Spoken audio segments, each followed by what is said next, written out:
नमस्कार बच्चों, कल हम पढ़ रहे थे सूर का परिचय। आज हम चालू करेंगे सूर का काव्य सूरसागर, जो तुम्हारे कोर्स में 3 किताबें हैं, जिसमें सूरसागर भी है। सबसे पहले हम सूरसागर प्रारंभ करते हैं। आज मैं तुम्हें सूरसागर का थोड़ा सा परिचय बता देती हूँ कि इसमें सूरदास जी ने किसका वर्णन किया है, क्या लिखा हुआ है। सूरदास सूर की सर्वप्रथम और सर्वमान्य प्रमाणित रचना मानी जाती है। इसके 2 संस्करण अब तक प्रकाशित हो चुके हैं। पहले संस्करण में श्रीमद् भागवत के 1 से 12 स्कंदों की कथा है और दूसरे में केवल स्कंद के 10वें स्कंद की पूर्वार्ध की लीलाओं का चित्रण किया गया है। दोनों में मिलाकर के लगभग 50,000 पद संकलित हैं। सूरसागर का जो रूप अब तक सामने आया है, उसे देखते हुए यही कहा जा सकता है कि इसके अंतर्गत श्रीमद् भागवत के स्कंदों और प्रसंगों का प्राय प्रभाव है। इतने पर भी हम इसे न तो भागवत का अनुवाद कह सकते हैं और न छायानुवाद ही कहा जा सकता है और न ही इसे हम अनुवाद कह सकते हैं।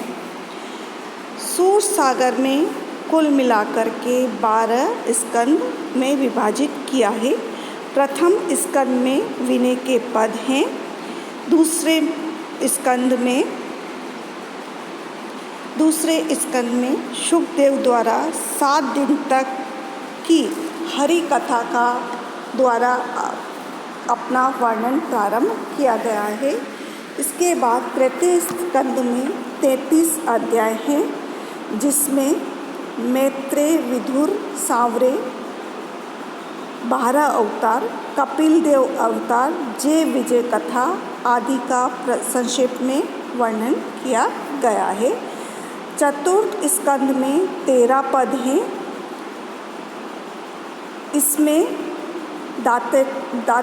दत्तात्रेय अवतार का वर्णन किया गया है और समापन ज्ञान और गुरु महिमा का भी वर्णन किया गया है। पंचम स्कंद में केवल 4 पद हैं। षष्ठ स्कंद में 8 पद हैं। इसमें गुरु की सार्थकता बतलाई गई है। सप्तम स्कंद में 8 पद हैं। इसमें नरसिंह अवतार, त्रिपुर वध, नारद उत्पत्ति की कथा वर्णित है। अष्टम अध्याय में 17 पद हैं।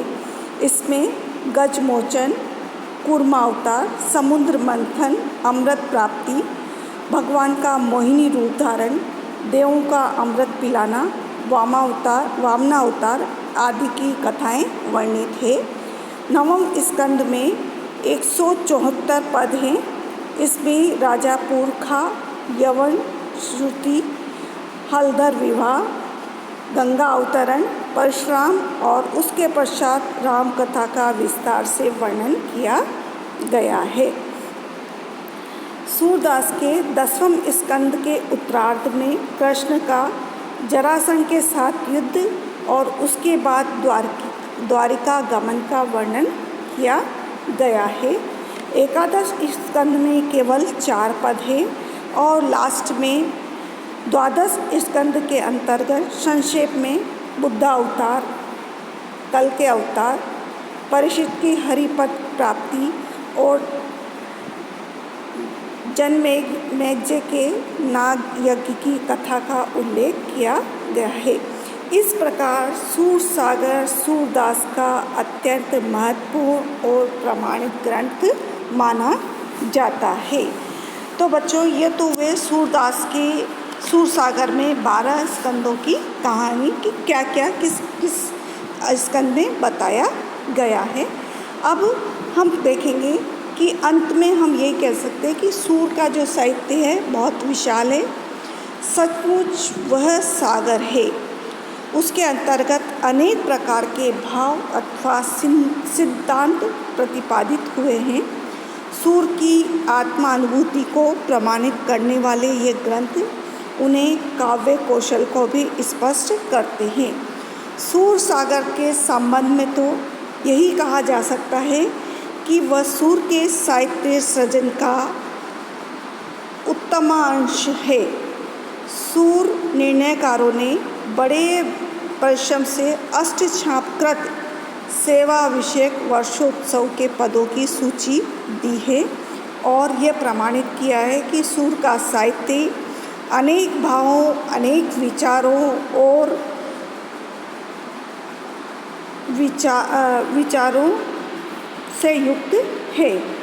सूर की समस्त रचनाओं को एक साथ देखने से यह स्पष्ट हो जाता है कि महाकवि थे, किंतु उनकी कुछ अपनी सीमाएं थी। अंत में हम यह कह सकते हैं कि सूरदास का साहित्य विशाल है। उनकी प्रमुख रचनाओं के रूप में हम सूर सागर, साहित्य लहरी और सूर सारावली, सूर पंचरत्न को ही स्वीकार कर सकते हैं। यही वे रचनाएं हैं जिनके आधार पर सूर के कृतित्व का सही और निष्पक्ष मूल्यांकन किया जा सकता है।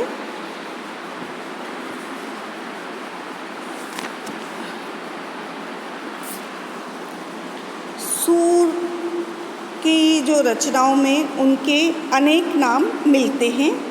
सूर के इन नामों में सूर, सूरज, सूरदास, सूरश्याम, सूरजान, सूर सरस आदि अनेक नाम उनके माने गए हैं।